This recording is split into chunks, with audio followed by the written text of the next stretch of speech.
Hi, my name is Sophia.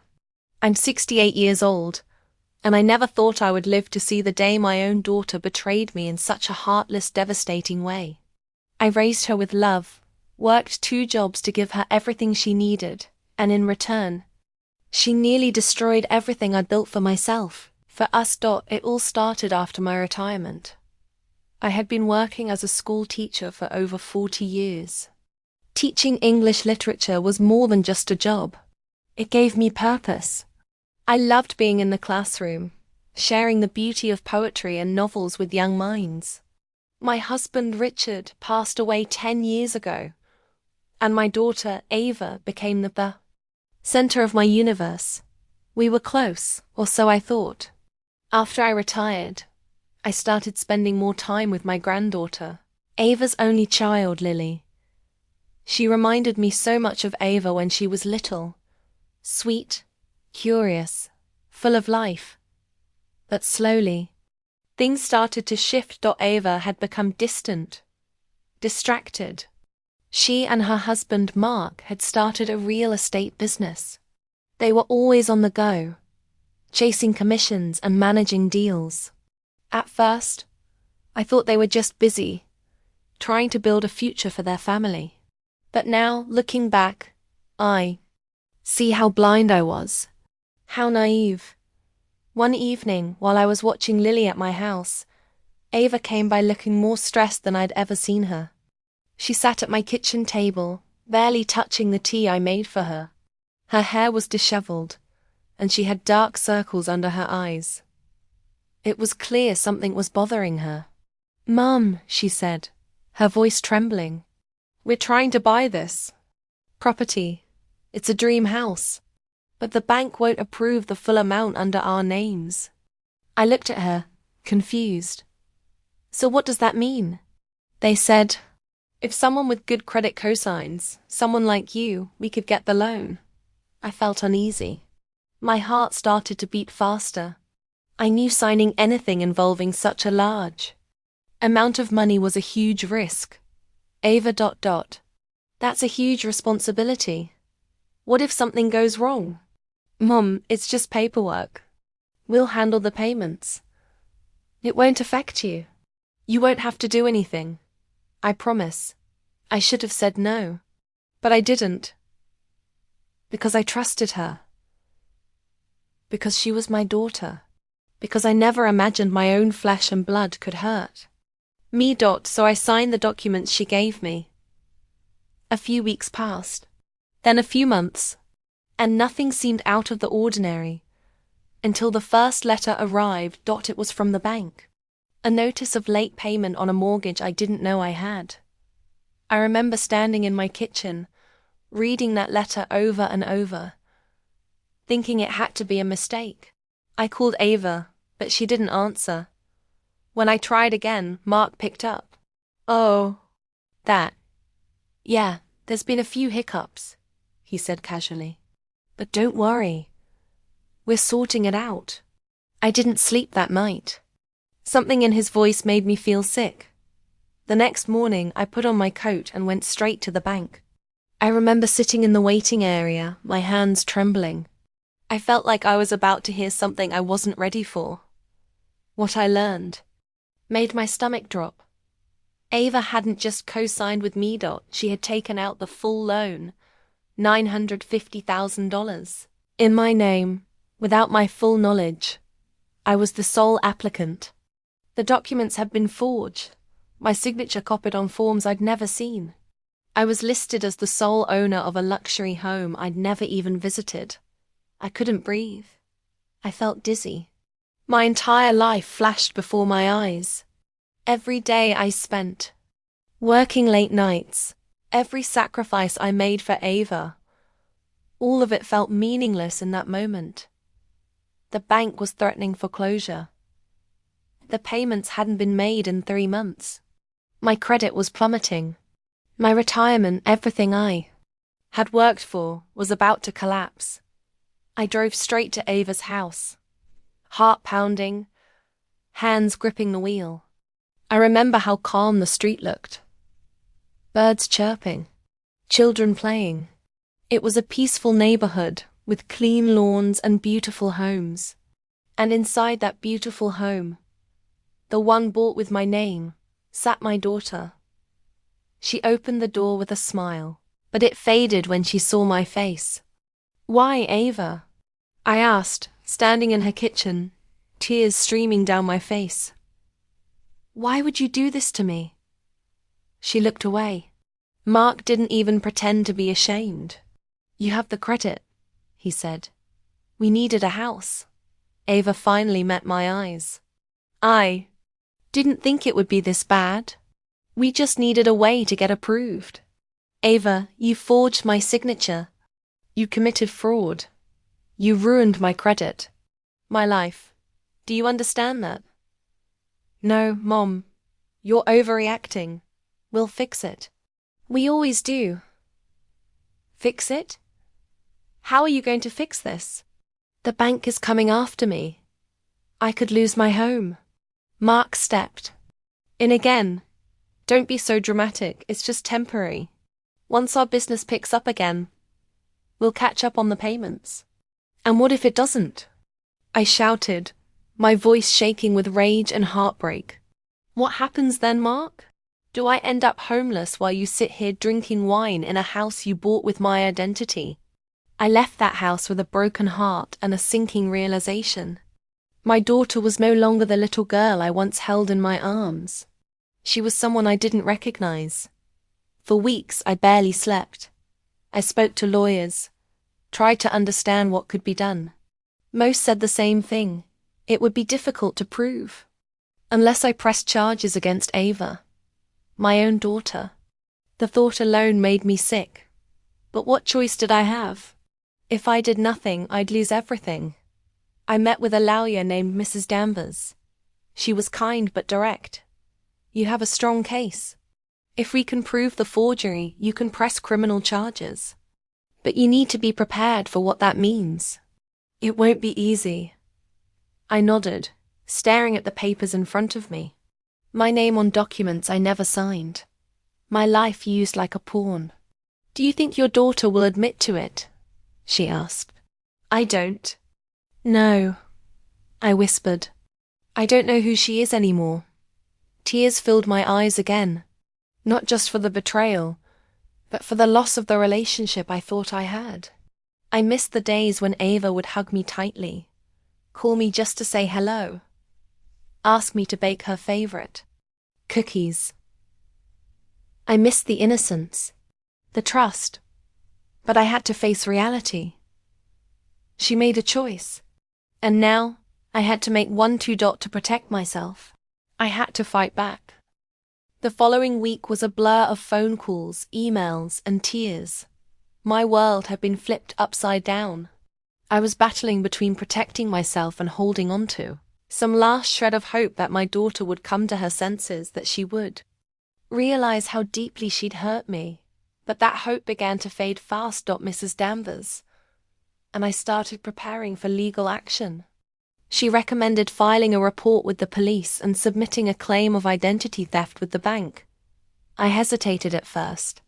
Turning in my own daughter felt like throwing gasoline on the fire. But when the bank froze my accounts and I couldn't even access my pension money, I realized there was no turning back. The officer I spoke to at the station was sympathetic but firm. "Ma'am, this is serious. Whether it's your daughter or not, what she did is a federal crime. You need to file this. There are people we've seen lose everything.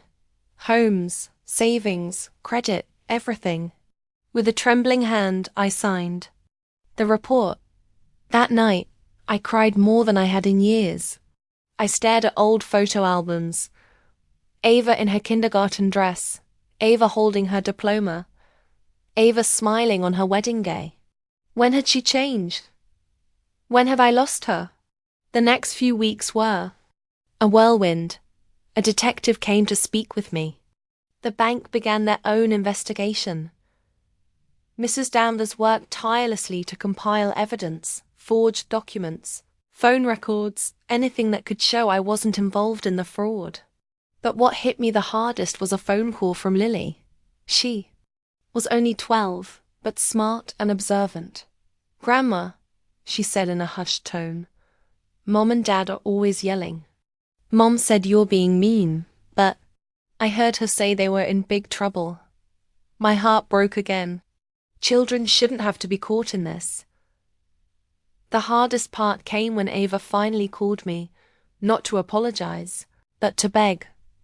"Mum, please," she said, desperation in her voice.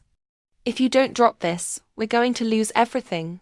"You mean I will lose everything?" I snapped.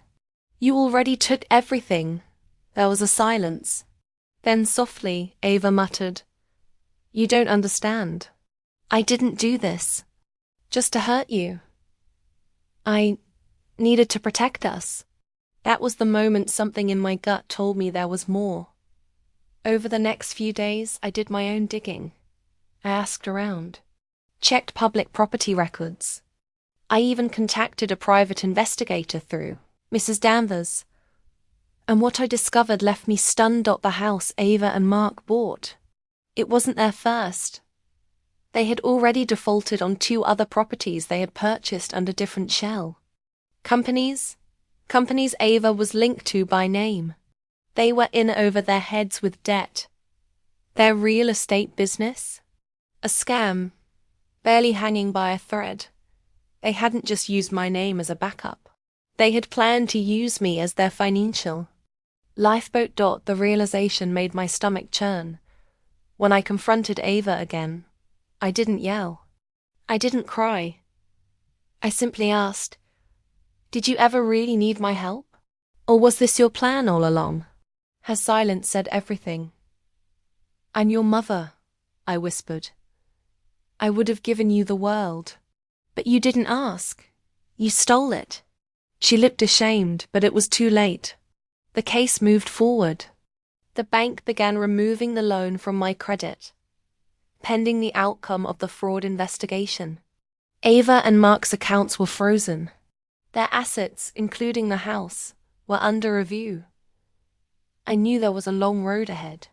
Lawsuits, court, dates, and painful conversations with Lily. But for the first time in weeks, I felt like I could breathe. I wasn't just protecting myself. I was reclaiming the life I'd worked so hard to build. But nothing, absolutely nothing, could prepare me for what happened next. The morning of the court hearing was grey and bitter cold.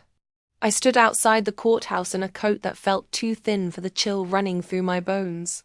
Beside me, Mrs. Danvers adjusted her files, calm and collected like always. I envied her composure. Inside the courtroom, Ava sat across from me, her expression blank, eyes rimmed red. Mark looked more defiant, arms crossed like a child being scolded.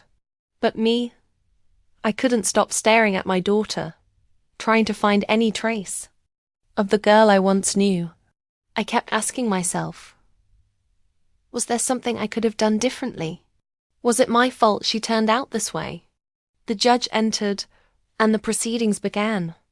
I listened as lawyers argued, as the bank's representatives detailed the fraud, as documents with my forged signature were presented.